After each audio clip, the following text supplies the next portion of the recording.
Le marché aux poissons de Bamako a été inauguré cet après-midi par le président de la République. Il est situé en commune 6 du district de Bamako. Ce marché favorisera la bonne conservation et la commercialisation du poisson.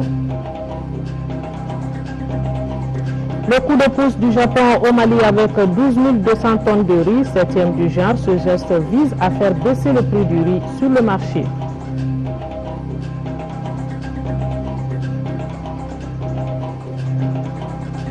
Le projet de la nouvelle politique linguistique du Mali a été validé par une conférence nationale. Il sera soumis à l'appréciation du gouvernement pour examen et adoption.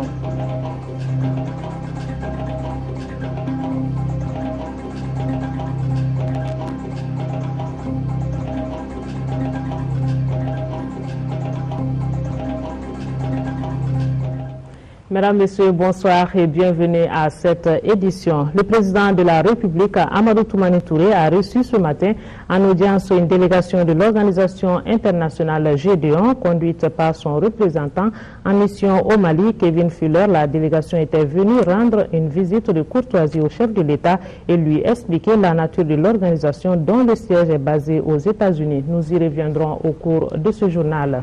Le Premier ministre a fait un plaidoyer cet après-midi en faveur du financement du fonds d'appui à l'autonomisation des femmes et à la promotion de l'enfant. C'était au cours d'un déjeuner offert aux partenaires techniques et financiers du Mali. Sissé Mariam Kaïdama Sidibé nous parle ici de l'importance de ce fonds. Elle est au micro de Mambrou Sidibé. Les partenaires sont venus et le débat que nous avons eu avec eux au sujet de la constitution du fonds d'autonomisation de protection de la femme et de protection de l'enfant semble beaucoup les avoir intéressés. Et ils nous ont donné l'assurance qu'ils vont nous accompagner dans la mise en place de ce fonds et dans son animation et pour nous permettre de pouvoir mettre en place ce bras opérationnel de la politique de genre que notre pays a adopté en novembre 2010. Je crois que c'est ce qu'on attendait d'eux et ils nous ont assuré de cet accompagnement-là, tant sur le plan financier que sur le plan technique. J'espère que nous aurons à lancer le fonds à l'occasion de la prochaine journée de la femme en mars 2012. Plénière à l'Assemblée nationale ce matin, les députés ont délibéré sur 2 projets de loi. Le premier concerne la modification du Code du travail en ce qui concerne la limite d'âge d'admission à la retraite et le second projet est relatif à l'Université de Bamako qui connaîtra une scission en 4 entités. Amadou Ouattara pour les détails. Désormais, pour les travailleurs des EPA et des EPIC, la retraite est fixée à 62 ans pour la catégorie A, 59 pour la catégorie B et 58 pour les C, D et E. Concernant le secteur privé, elle est fixée à 60 ans pour les A et 58 ans pour les B, C, D et E. Tous les travailleurs relevant du Code du travail, autrement dit du secteur privé des EPA, parce que dans les EPA, vous avez 2 catégories de travailleurs, les fonctionnaires et ceux qui relèvent du privé. Donc tous les travailleurs qui relevaient du privé allaient à la retraite à 58 ans, quelle que soit leur catégorie. Quand on a voulu modifier en vue d'atteindre une harmonisation, pas parfaite, mais acceptable, on ne pouvait pas, alors que ces travailleurs déjà allaient à la retraite à 58 ans, s'agissant des catégories D et E, leur dire non, on va vous ramener à 55 ans et vous mettre au même niveau que les fonctionnaires, alors que par ailleurs, on est en train d'augmenter l'âge de la retraite des travailleurs dans les mêmes secteurs, on augmente leur âge de la retraite et on ne peut pas descendre s'agissant de cela. Ce projet de loi a été voté par l'ensemble des députés. L'Université de Bamako connaîtra un éclatement en 4. C'est ce qui ressort du deuxième rapport de projet de loi voté par les élus de la nation. Il sera donc créé une université des lettres et des sciences humaines, une université des sciences, des techniques et des technologies, une autre concernant les sciences sociales et de gestion et une université des sciences juridiques et politiques. chose à ne pas confondre avec des facultés. La création de ces universités traduit la volonté des autorités à améliorer les conditions de vie et d'apprentissage des étudiants, d'une part, et d'autre part, à impulser une nouvelle dynamique dans l'enseignement, la formation et la recherche. 100 000 étudiants pour une seule université. Ça ne s'est pas vu ailleurs, sauf les universités à distance. Moi qui ai été recteur pendant une période de 4 ans, j'aime autant vous dire que vous passez le temps à gérer les crises, les conflits. À un moment, nous avons demandé certaines données à l'université de Bamako et aux grandes écoles. Les grandes écoles ont réagi dans les 24 heures. L'université, au bout de 20 jours, après 2 rappels, il fallait scinder. Pourquoi 4 et pas 2? Les résultats du bac sont publiés, 26 000 nouveaux qui viennent s'ajouter aux 80 000. Il fallait scinder. Vous scindez en deux universités. Disons 50 000, 50 000. L'année prochaine, combien de bacheliers? Les normes de l'UNESCO pour une bonne gestion universitaire, c'est 30 000 étudiants. À signaler que la scission de l'université de Bamako en 4 ne remet pas en cause le programme de création progressive des universités dans les régions. Ce projet de loi a été aussi voté par l'ensemble des députés. Je vous l'annonçais dans les titres, le président de la République, Amadou Toumani Touré, a inauguré cet après-midi le nouveau marché central aux poissons de Bamako. Il est situé en commune 6 du district de Bamako, non loin de la zone aéroportière sur la route de Bougouni. Sa réalisation a coûté plus de 5 milliards de francs CFA et pour l'occasion, le Mali a bénéficié de l'appui du gouvernement japonais. Cette nouvelle infrastructure doit favoriser la bonne conservation et la commercialisation du poisson. Amadou Sankari est allé voir. La communauté des pêcheurs et l'ensemble des acteurs de la filière pêche du Mali attendaient la réalisation de cette infrastructure. Et enfin, elle est là. Par ce geste, le président de la République, Amadou Toumani Touré, met officiellement à leur disposition ce marché. Un marché doté d'une unité de fabrique de glace de 15 tonnes, d'une chambre de stockage d'une capacité de 45 tonnes, d'une chambre froide, des bureaux et autres installations connexes. L'ensemble de ce dispositif doit permettre de donner un véritable coup d'accélérateur au secteur. Au nom de l'ensemble des pêcheurs du Mali, je voudrais remercier Monsieur le Président de la République, son gouvernement, pour nous avoir offert ce grand marché. La construction du marché central aux poissons nous permet d'être aujourd'hui au diapason des autres pays de la sous-région, dont la plupart disposent d'un marché similaire. Avec le nouveau marché central aux poissons, nous pêcheurs du Mali, sans risque de nous tromper, pouvons vous donner la garantie d'exporter désormais du poisson frais vers les pays voisins.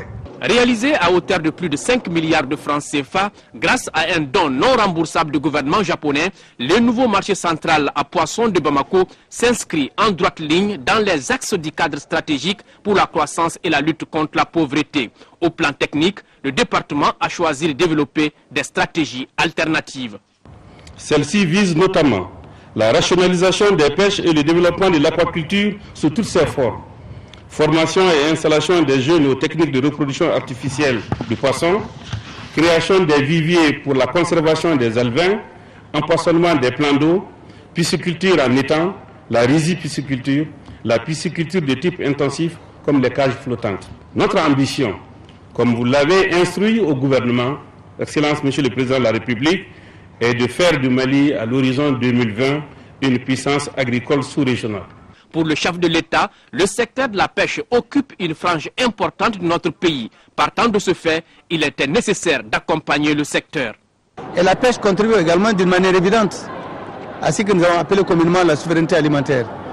Donc au vu de tout cela, il fallait mettre le secteur de la pêche, l'organiser avec méthode, prendre toutes les dispositions pour donner une impulsion à cette opération. C'est dans ce cadre que nous sommes retournés vers le Japon, qui a bien voulu accepter de construire et mettre à notre disposition un marché central pour le traitement, le conditionnement, le stockage et la vente du poisson. Donc je pense qu'aujourd'hui, je me tourne vers l'ambassadeur pour lui demander de transmettre au gouvernement du Japon l'expression de notre très profonde gratitude. Le Japon, avec beaucoup de discrétion, mais d'une efficacité tout à fait japonaise, a toujours accompagné le Mali dans ses ambitions, dans le cadre de son développement. Voilà un outil de pointe. Il faut prendre soin. Ici, désormais, nous devons non seulement répondre à toutes les préoccupations auxquelles le centre a été conçu, mais surtout, il faut veiller à quelque chose d'important, l'hygiène et la salubrité. Donc je ne peux que m'en réjouir.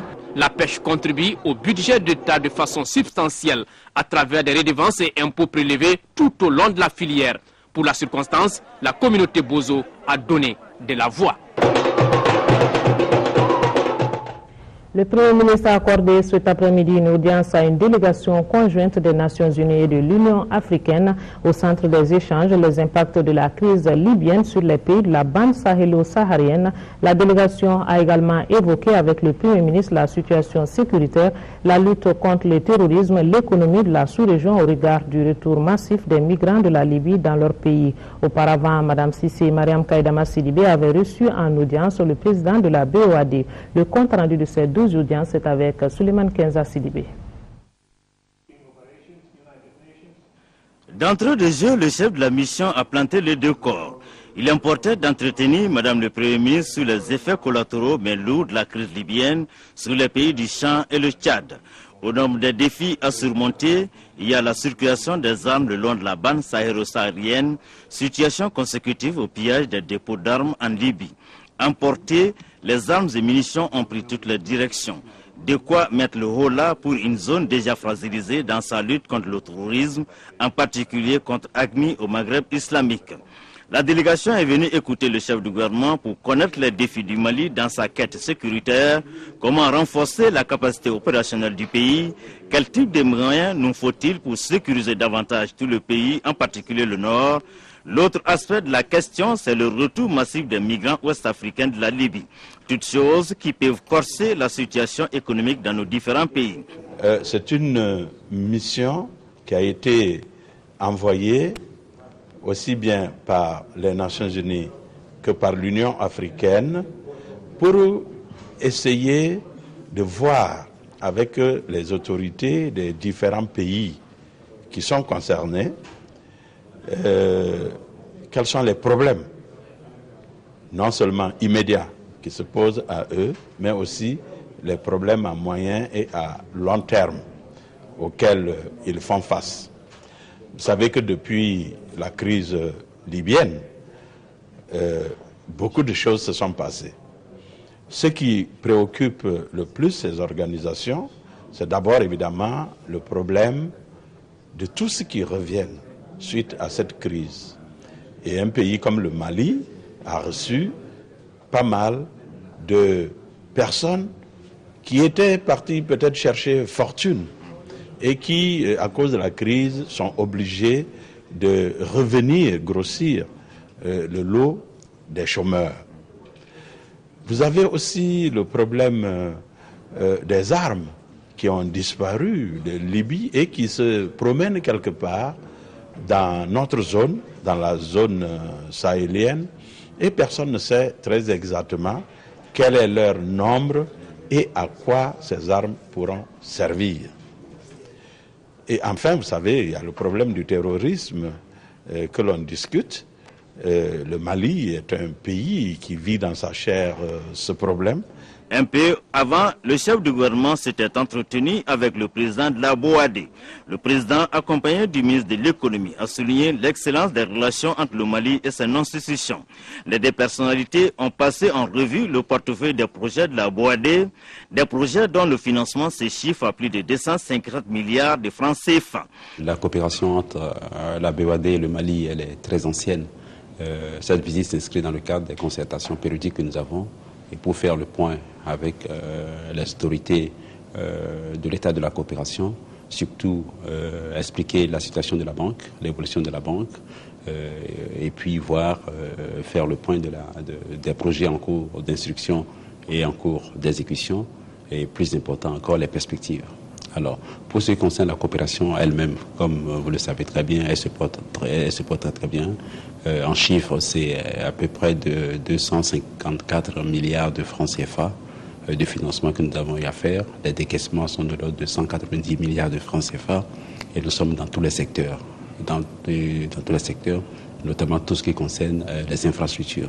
Nous sommes dans l'énergie, dans l'agriculture, nous avons un certain nombre de projets dans la vallée du Niger et nous sommes également dans les routes. Alors sans oublier naturellement le secteur privé. Nous travaillons également beaucoup avec le secteur privé.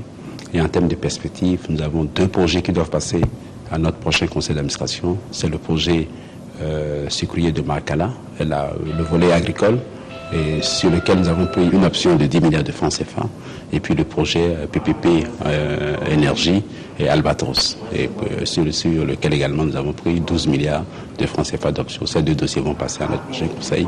Nous avons beaucoup d'autres projets, notamment en matière de sécurité alimentaire, qui sont en cours d'instruction, et des projets de route également, pour le Mali. Ces projets portent l'essentiel sur tous les domaines du développement socio-économique, en particulier sur les infrastructures routières. Le président de la République, Amadou Toumani Touré, a reçu ce matin en audience une délégation de l'organisation internationale Gédéon. Vous allez le voir sur les images, conduite par son représentant en mission au Mali, Kevin Fuller. La délégation était venue rendre une visite de courtoisie au chef de l'État et lui expliquer la nature de l'organisation dont le siège est basé aux États-Unis.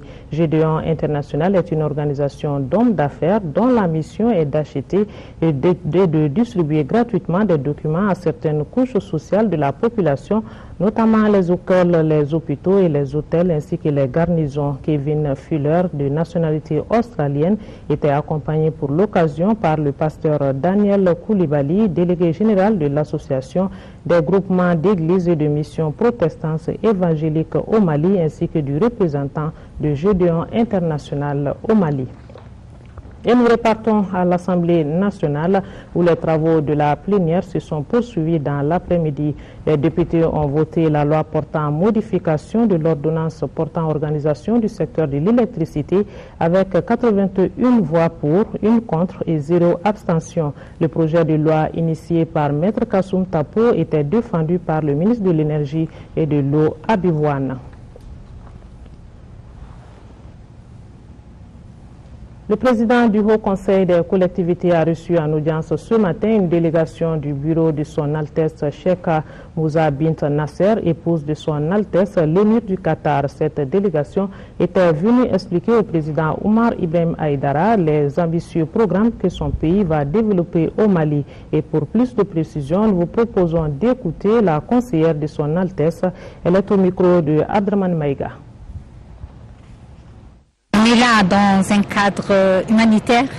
Il y a eu une convention qui a été signée au Qatar par le ministre de l'Emploi en avril avec le bureau de son Altesse Cheikha Moussa, l'épouse de l'émir du Qatar, pour aider la population jeune du Mali avec des actions humanitaires.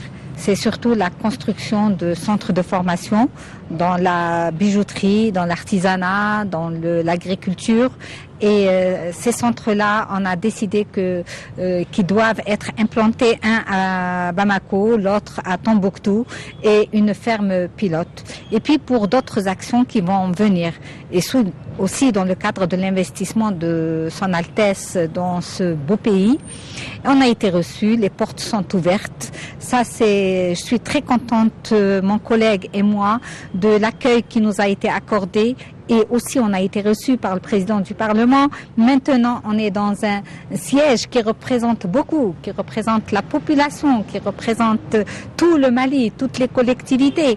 Et on a reçu un cadeau pour son Altesse qui est la clé de toutes ces collectivités. Donc, on est très satisfait parce qu'on sait très bien que notre projet humanitaire va réussir.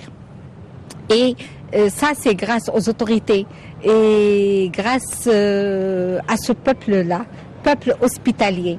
Et on pense qu'on va faire quelque chose pour le Mali et surtout pour les jeunes. Nous rappelons cette importante décision prise par le Conseil des ministres du mercredi 7 décembre 2011. En effet, le Conseil des ministres qui s'est réuni en session ordinaire le mercredi 7 décembre 2011 dans la salle de délibération au Palais de Koulouba sous la présidence du chef de l'État Amadou Toumani Touré a adopté un nouveau découpage administratif de notre pays. Et selon le nouveau découpage administratif adopté par le Conseil des ministres, les 19 régions administratives du Mali sont les suivantes. 1. Région de Koulikoro, région de Kaï plutôt, 2. Région de Nyoro, 3. Région de Kita, 4. Région de Koulikoro, 5. Région de Djoïla, 6. Région de Nara, 7. Région de Sikasso, 8. Région de Bougouni, 9. Région de Koutiala, 10. Région de Ségou, 11. Région de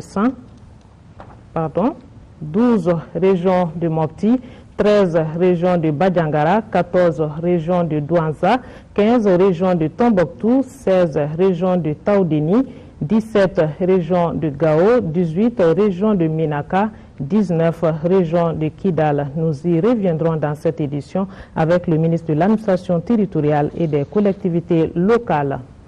Environ 12 200 tonnes de riz, c'est le don fait aujourd'hui par le Japon au Mali, stocké à l'OPAM. Ce don 7e du genre depuis 2003 permettra de faire baisser le prix du riz et les bénéfices serviront à aider notre pays dans le cadre de son développement. Le compte rendu, c'est avec Mahamadou Doumbia.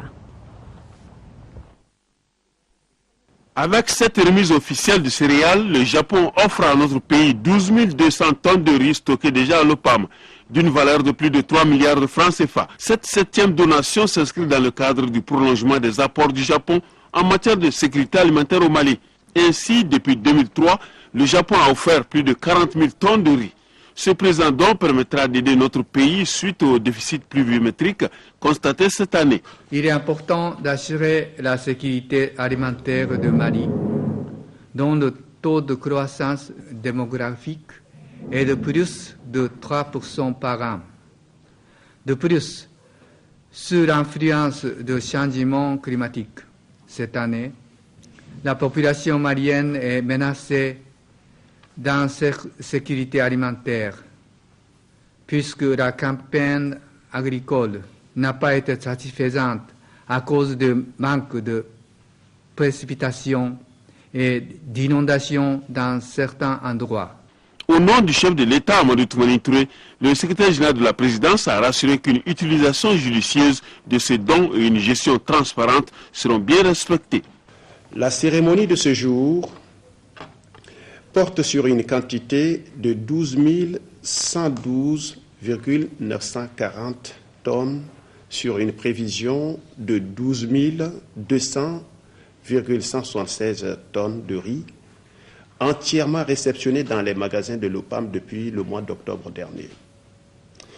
Et cette aide a été octroyée à notre pays suivant l'échange de notes et l'accord de dons entre les gouvernements du Japon et le Mali, qui a été signé, échangé à la date du 22 mars 2010. Ces différents dons sont vendus à moindre coût sur le marché.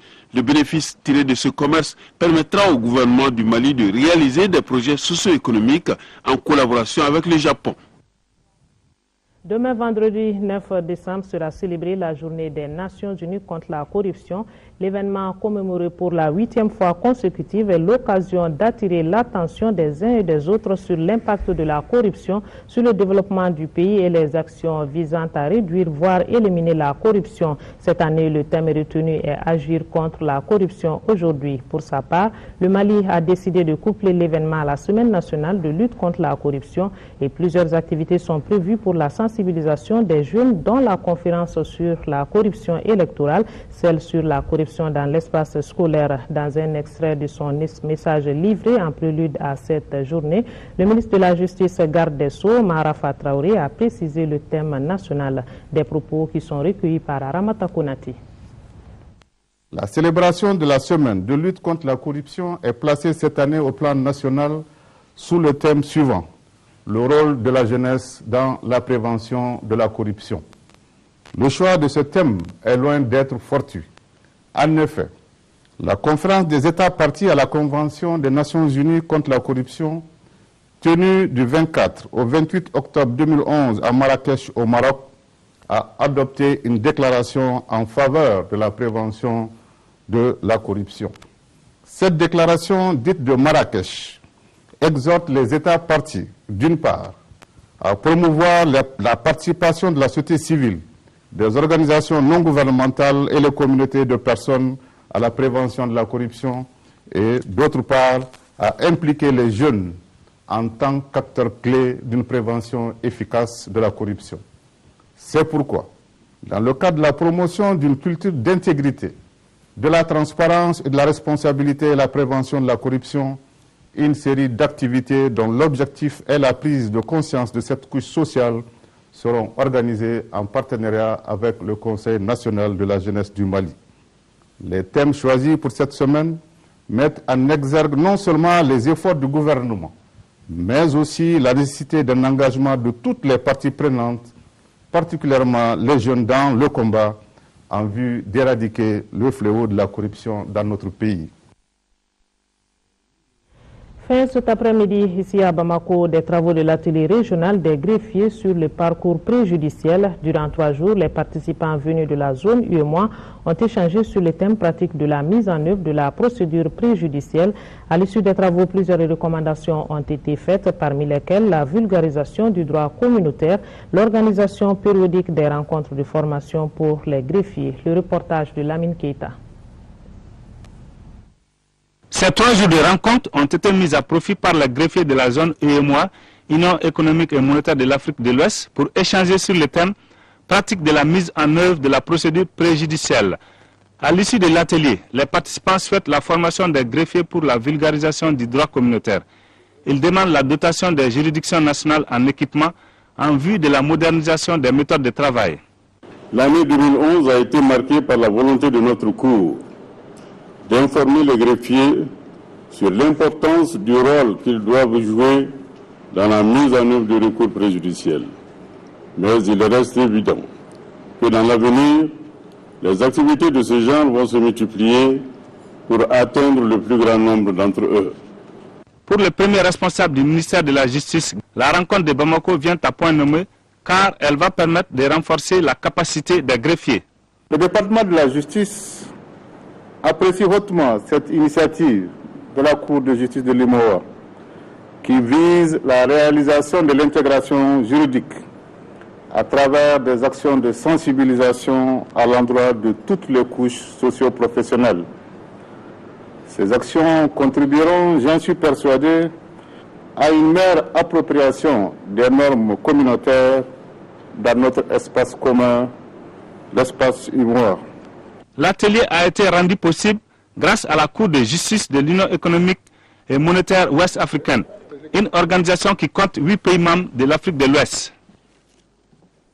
Fin d'une autre rencontre, celle des experts de la communauté économique des États de l'Afrique de l'Ouest. Cette rencontre de 3 jours a permis aux experts des pays membres de la CEDEAO d'échanger sur les standards internationaux et les codes uniques en matière de marquage et de traçage des armes légères et de petit calibre au sein des États membres de la CEDEAO. À l'issue de cette rencontre, d'importantes recommandations ont été formulées par les participants. Le point, c'est avec Abdraman Maïga. 3 jours d'échange et de débat ont permis aux experts venus de 15 pays de la CEDEAO d'examiner les enjeux et les exigences du marquage des armes légères, les standards internationaux des Nations Unies sur le marquage, l'enregistrement des armes légères et des petits calibres. Ils ont ensuite présenté les expériences de codification du marquage des armes légères dans la région des Grands Lacs et la Corne de l'Afrique. À l'issue de ces travaux, les participants ont adopté un certain nombre de mesures permettant aux États membres de la communauté économique des États de l'Afrique de l'Ouest de réussir cette politique d'identification des armes légères et des petits calibres au sein de la CEDEAO. Ce qui est important, il faut retenir, c'est que le logo de la CEDEAO doit apparaître sur toutes les armes, qui va nous permettre, nous, chaque fois qu'on trouve une arme dans une région, dans une zone, que ce soit dans la région CEDEAO, que ce soit en Afrique, que ce soit ailleurs dans le monde, le logo CEDEAO doit apparaître sur cette arme. Donc automatiquement, on sait que cette arme appartient à la région CEDEAO. Ensuite, le sigle de l'État membre apparaîtra conformément au code ISO existant. Par exemple, le Mali, c'est le code ML. Cette rencontre de Bamako a également permis aux experts de formuler plusieurs recommandations, parmi lesquelles l'incitation des pays membres de la CEDEAO au marquage dans les mers de lait des armes disponibles dans leur stock actuel en utilisant le système de codification et l'appel à la Commission de la CEDEAO à poursuivre ses efforts de mobilisation des ressources pour appuyer les États membres dans leur stratégie de lutte contre les armes légères. Je pense que nous avons enclenché un processus qui va contribuer à faciliter, lorsque mise en œuvre, l'identification des armes, le traçage des armes pour savoir si elles sortent des dépôts, où elles vont, qui détient les armes, qui utilise les armes, donner une identité non seulement à une arme, mais à la personne qui va utiliser l'arme. Nous pensons que nous avons enclenché un processus qui va contribuer à assurer la sécurité des populations, en nous assurant que les armes sont utilisées à bon escient. La mise en application correcte de ces différentes résolutions contribuera sans nul doute à juguler durablement le mouvement d'armes provenant du pillage des stocks et de toutes celles qui continuent d'alimenter les nombreux conflits au sein de l'espace CEDEAO. Le ministre de l'administration territoriale et des collectivités locales, le général Kafougouna Koné, dans une interview qu'il nous a accordée, donne des explications sur le nouveau découpage administratif. Il dresse ici la liste des 19 régions qui seront créées bientôt au Mali. Il est au micro de Oumar Kouressi. Nous avons des raisons réelles. D'abord, les dimensions de nos régions actuelles. La bonne gouvernance qui demande à ce que l'administrateur soit beaucoup plus près des populations. Nous avons des raisons sécuritaires. Il faut que l'administrateur soit près des populations pour pouvoir bien l'administrer, pour pouvoir avoir des informations sur ce qui se passe au niveau de sa circonscription. Et comme région, nous avons donc créé 19 régions, à savoir les régions de Kaye, de Nyoro, de Kita, de Koulikoro, de Djoila, les régions de Nara, la région de Sigasso, de Bougouni et de Koutiala, les régions de Ségou, de San, les régions de Mopti, de Douanza et de Banyangara, la région de Tombouctou et la région de Taoudéni. Sans oublier les autres régions telles que la région de Gao, de Menaka et de Kidal. Suivre l'intégralité de ce message du ministre de l'administration territoriale et des collectivités locales, ce sera après ce journal. Le projet de document de politique linguistique du Mali peut être désormais soumis au gouvernement pour l'examen et l'adoption. Le texte vient d'être validé par une conférence nationale dont les travaux se sont achevés cet après-midi ici à Bamako. La conférence de 3 jours a abouti à plusieurs résolutions, dont l'adoption d'une loi sur la politique linguistique du Mali ainsi que la création d'une académie malienne des langues. Bourama Traoré. C'est une étape essentielle franchie dans l'adoption d'une politique linguistique au Mali. En effet, un projet de document dans ce sens vient d'être validé par une conférence nationale. Une conférence de 3 jours au terme de laquelle les attentes semblent comblées. Aujourd'hui, nous pouvons affirmer que les résultats des travaux comblent dans une large mesure les fortes attentes des uns et des autres. Ces 3 jours de débat nous ont permis de discuter en profondeur de l'historique, de l'état des lieux, de la gestion de la question des langues nationales. Les participants ont eu des éclairages intéressants sur les impacts réels et potentiels de l'utilisation des langues nationales comme outil de promotion socio-économique et de large participation à la gestion des affaires publiques. Après sa validation par cette conférence nationale, le projet de document de politique linguistique du Mali sera donc soumis au gouvernement pour son examen et son adoption, une étape qui devra être franchie sans problème. Le ministère de l'Éducation, de la Fédération des langues nationales s'engage à traduire le document qui sera adopté par le gouvernement dans toutes nos langues nationales et en arabe, et il sera aussi transcrit avec l'alphabet Nko. La future politique linguistique du Mali vise à promouvoir et à valoriser les langues nationales. Il s'agit surtout de l'utilisation de nos langues dans tous les secteurs de développement du pays, en l'occurrence l'éducation, la santé, l'emploi et bien d'autres secteurs. Le forum du secteur privé s'est ouvert ce matin, organisé par le Centre d'études et de renforcement des capacités d'analyse et de plaidoyer CERCAP. Cette rencontre a pour thème quelle stratégie pour promouvoir l'accès des femmes aux sources de financement. Ces assises devront permettre d'échanger sur les possibilités d'accès au crédit et d'identifier les différentes structures de financement. Le point, c'est avec Brima Kouni. C'est pour permettre aux entreprises d'être performantes que ce forum se tient.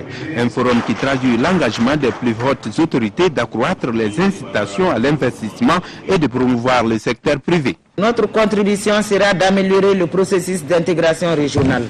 L'ambition de la FEFA-CEDEAO est d'être une plateforme de dialogue et d'action pour la promotion de l'entrepreneuriat féminin en Afrique de l'Ouest.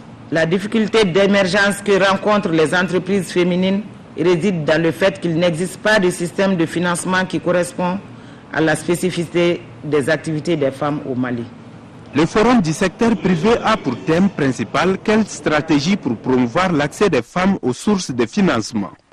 L'accès au financement est au cœur de la problématique du développement du secteur privé malien en général et de l'entrepreneuriat féminin en particulier. En effet, dans la plupart des associations de femmes, l'une des préoccupations premières demeure la recherche de financement pour les activités économiques qui mènent les adhérents. Le second thème s'articule autour de la démarche qualité au sein de l'entreprise et de l'administration. C'est là pour relever les défis de la qualité des services. Il s'agit au cours de ce forum d'échanger sur les possibilités d'accès au crédit et d'identifier les différentes structures de financement et leurs modalités de saisine. À la foire internationale de Dakar FIDAK qui se poursuit jusqu'au 12 décembre prochain, une journée a été dédiée au Mali en qualité d'invités d'honneur. Sénégalais et Maliens ont ensemble apprécié le savoir-faire des exposants maliens répartis entre 26 stands. Les détails avec nos envoyés spéciaux Mamadou Bakayoko et Abdoulaye Diara. Au Centre international du commerce extérieur du Sénégal, les événements ont pris l'allure d'une vraie fête nationale. Ministres, ambassadeurs et d'autres personnalités, tous se sont rassemblés pour la montée des couleurs du Mali. En fait, la journée est dédiée au Mali, l'invité d'honneur. Pour joindre l'utile à l'agréable, la visite des stands s'impose en vue de découvrir les produits que proposent les exposants. On a amené quelques différents articles. Notre travail est basé uniquement sur la transformation de fibres de coton en divers produits finis. Le bassin est bien apprécié par les Sénégalais, tout comme le Bogola. On trouve que le bassin est très bon. C'est un produit africain que nous apprécions très bien ici au Sénégal. Bon, ça se va un peu bien. Hein, ça se va un peu bien. Les gens viennent petit à petit. C'est bon, c'est bon, c'est bon. Que dans le cadre de transformation constatée dans nos centres des Maliens et Maliennes qui ont transformé nos produits nationaux et se sont à féliciter pour dire que nos femmes sont des femmes très braves et qui sont prêtes à développer ce pays. Quant aux produits de transformation, la qualité y est, même s'il y a des efforts à faire. Le visiteur achète, femmes vous attesteront que le visiteur achète beaucoup, surtout à ce prix. Un pot de confiture de mangue ou de papaye de 220 grammes à 1000 francs CFA. Et je crois que c'est bon, c'est raisonnable. Ce que nous souhaitons en tant que secteur privé, nous souhaitons l'implication des gouvernants dans le financement de ce secteur de transformation et l'encadrement aussi de ce secteur-là. Parce qu'il va de mieux. Parce qu'une fois qu'on a pu sécuriser, transformer, financer ce secteur-là, nous n'avons pas besoin d'importer de n'importe quel produit aujourd'hui dans nos pays. La FIDAK va certainement combler les attentes de part et d'autre. La semaine de la créativité et de l'apprentissage des Balanzans CECAP 2011 a pris fin mercredi. Pour cette deuxième édition de la semaine, la soixantaine d'exposants a vu augmenter son chiffre d'affaires, valeur de plus de 17 millions de francs CFA. Kandesila. Basé sur les balles de riz qu'on jette souvent dans les rizières, qui ne sert à rien. Ces propos de Abdoulaye Tangara exposant traduisent suffisamment l'esprit de la CEGAP, la semaine de la créativité et de l'apprentissage de Balanzan. Durant une semaine, plus d'une soixantaine d'exposants ont rivalisé de créativité et d'ingéniosité, mais aussi d'exposition de savoir-faire et de valorisation des produits locaux. Des exposants de Ségouville, des différents cercles de la région de Sikasso et du district de Bamako ont offert aux Ségouviens des produits d'une valeur de 17 49 500 francs. En marge de l'exposition ouverte, plusieurs conférences sur la formation et l'insertion professionnelle ont permis de créer un cadre d'échange fructueux sur les opportunités du secteur de l'artisanat. C'est pourquoi les intervenants ont salué cette initiative qui dénote le dynamisme de la conférence régionale des chambres de métiers de Ségou et de ses partenaires.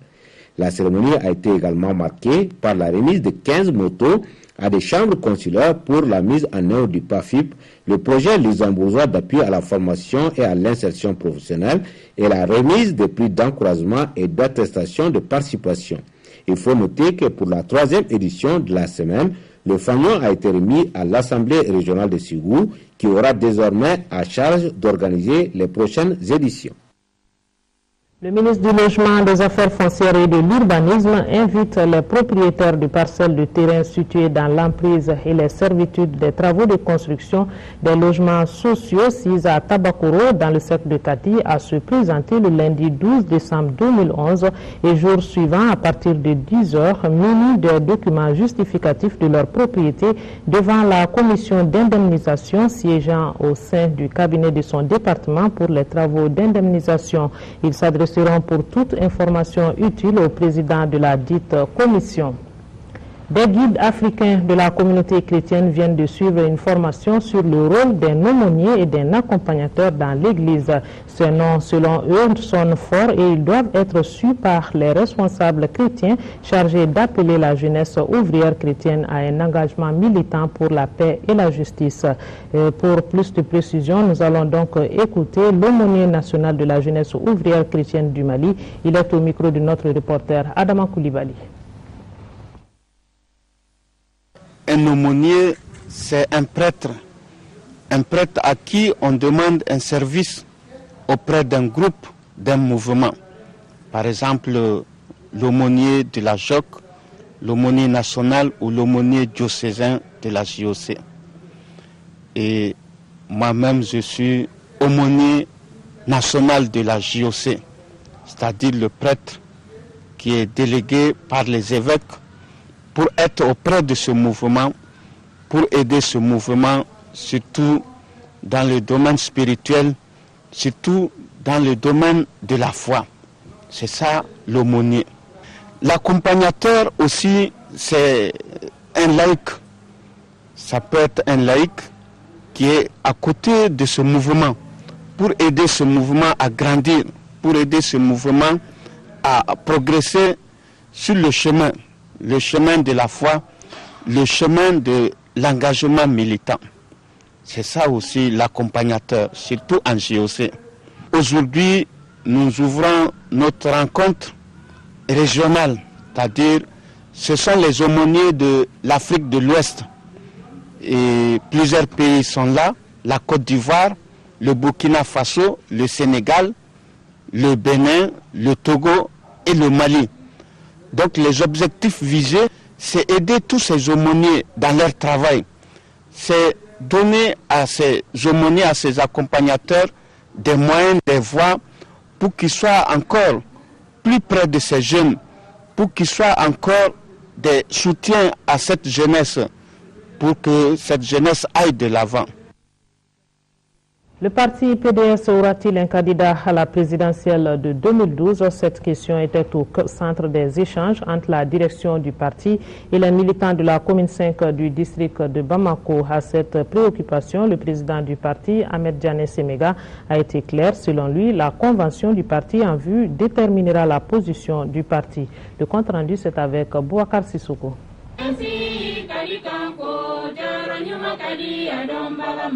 Descendre à la base pour s'enquérir de la situation du parti, tel était l'objectif de cette rencontre du président du parti pour le développement économique et de la solidarité PDS avec les militants de la commune 5. À l'issue des échanges, Le premier responsable du PDS, Ahmed Diane Semega, s'est dit agréablement surpris du dynamisme et de la bonne structuration du parti. Selon lui, cela est à l'actif des animateurs du PDS à la base. La commune 5 est l'une des rares communes de Bamako où la mise en place des structures du parti est totalement terminée. Toutes les cellules ont été mises en place, les comités de quartier sont mis en place et la coordination communale est mise en place. Et aujourd'hui, nous avons constitué un bureau de consensus dans lequel tout le monde se retrouve et nous avons lancé, je dirais, la machine PDS en commune 5. Lors des débats, les femmes et les jeunes du parti se disent mobilisés pour le parti, mais ils souhaitent être édifiés sur la position du parti par rapport à la présidentielle de 2012. Le PDS aura-t-il un candidat à cette interrogation? La position du parti est claire. Aujourd'hui, le président de la République a proposé une réforme constitutionnelle pour ancrer, pour enraciner la démocratie malienne sur un socle de stabilité. Le PDS doit être à l'avant-garde de la promotion de cette réforme. Nous avons en vue la tenue de notre convention. C'est une étape décisive dans la vie de notre jeune parti. La prochaine convention doit être un repère pour nous. Les militants ont tout de même mis en confiance leur président que la victoire est certaine en 2012 pour le parti. Avant de refermer les débats, Ahmed Diane Semega a insisté sur l'entente au sein de leur formation politique. Le mouvement pour l'indépendance, la renaissance et l'intégration africaine MIRIA fêtera le 10 décembre prochain le 17e anniversaire de sa création. À cette occasion, le MIRIA lance donc un vibrant appel au gouvernement, à la société civile et à tous les Maliens pour faire l'unité sacrée autour de la nation menacée par des forces anti-républicaines et rétrogrades. Propos du MIRIA. La protection de l'environnement, une préoccupation des habitants de la commune rurale de Dombila dans le cercle de Kati, et c'est pourquoi elle vient de signer à travers leur autorité une convention avec l'ONG Veid Vision pour un développement équilibré sur les questions de protection des ressources naturelles. Agali Agissa. Consacre le lancement officiel des travaux de protection de l'environnement dans la commune rurale de Dombila dans le cercle de Kati. Les effets positifs produits par ces premières expériences, grâce surtout à l'engagement des communautés bénéficiaires et des autorités de la commune, ont conduit à l'initiation d'une seconde action couvrant cette fois-ci les 11 villages de la commune. Avec l'appui financier du gouvernement de la République fédérale d'Allemagne BMZ, à travers l'ONG LAG Mali. L'initiative est de l'ONG Veid, Vision pour un développement équilibré, dans l'objectif de contribuer dans la lutte contre les changements climatiques.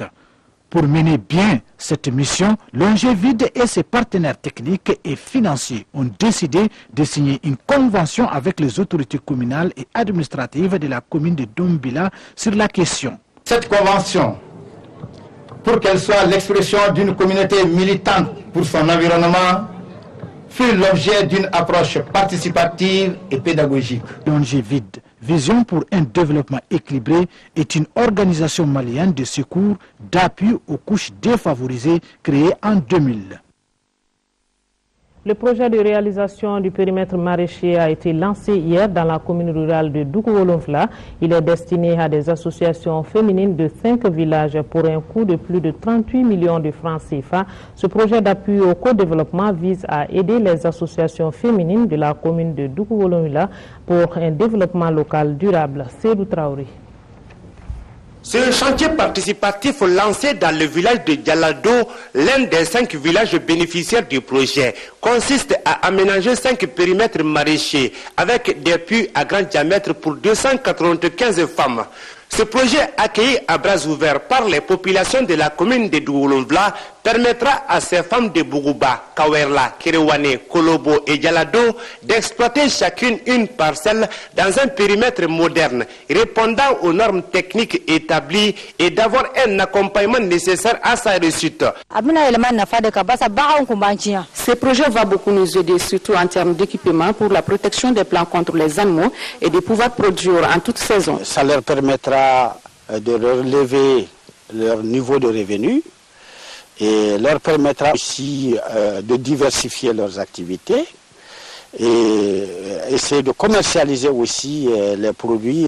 pour une durée de 12 mois. La réalisation de ce projet périmètre maraîcher coûtera 38 millions, soit 75% financé par le projet d'appui au co-développement. La commune de Dougoulonvla, le mouvement Jeunesse pour le développement de Dougoulonvla, la ville de Gentilly en Allemagne ont contribué à hauteur de 5% et la diaspora 10%. Une nouvelle manière de faire de la coopération qui se base sur, on va dire, des projets qui émanent vraiment de la population même. Et ça, c'est un gage, bien sûr, de pérennité. Le lancement de ce projet périmètre maraîcher donne ainsi le coup d'envoi de 12 autres projets sous l'égide du co-développement Mali.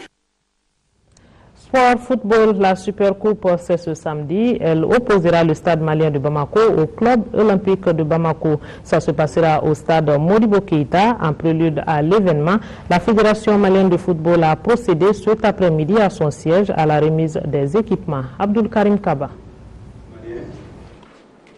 Stade malien.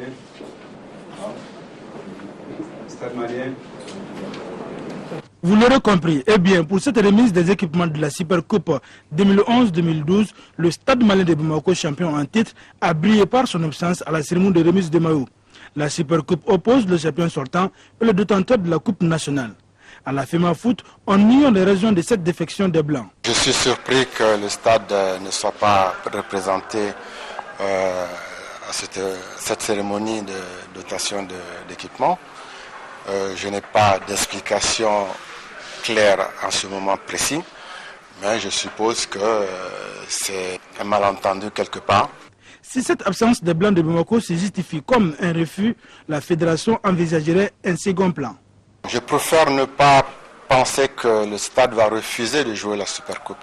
Le plan B, on y réfléchira quand l'événement sera constaté, enfin quand le forfait du stade sera constaté. En attendant de voir clair dans cette situation, la cérémonie de remise des maillots s'est déroulée avec le club olympique de Bamako, détenteur de la Coupe du Mali. Le partenaire officiel de la Fédération malienne de football a pour sa part lancé un message de fair play à toutes les équipes de la Ligue 1. Nous demandons à tout un chacun de mettre du sien pour que ces rencontres soient des rencontres de très bon niveau. Parce que c'est surtout ça notre réconfort. Nous, ce qui nous intéresse, c'est qu'à la fin de chaque saison, qu'on puisse dire que le football malien a fait un bond en enfant. La Supercoupe annonçant la saison footballistique 2011-2012 aura lieu samedi au stade Modibo Keïta à partir de 16h. A noter qu'en plus de 70% des recettes du match, le vainqueur de ce trophée empochera la somme de 2 millions de francs CFA et le vaincu gagne 1 million de francs CFA. Avant de nous quitter, nous vous rappelons cette importante décision prise par le Conseil des ministres du mercredi 7 décembre 2011. Le Conseil des ministres qui s'est réuni en session ordinaire le mercredi 7 décembre 2011 dans la salle de délibération au palais de Koulouba sous la présidence du chef de l'État, son Excellence Amadou Toumani Touré, a adopté un nouveau découpage administratif pour le Mali. Et selon le nouveau découpage administratif adopté par le Conseil des ministres, les 19 régions administratives du Mali sont les suivantes. 1. Région de Kaï, 2. Région de Nyoro, 3. Région de Kita, 4. Région de Koulikoro, 5. Région de Djoïla, 6. Région de Nara, 7. Région de Sikasso, 8. Région de Bougouni, 9. Région de Kouchala, 10. Région de Ségou, 11. Région de San, 12. Région de Mopti, 13. Région de Badiangara, 14 régions de Douanza, 15 régions de Tombouctou, 16 régions de Taoudini, 17 régions de Gao, 18 régions de Menaka et 19 régions de Kidal. Sur ce, se referme cette édition. Merci de nous avoir prêté attention. Bonne suite de programme sur l'ORTM. Bonsoir.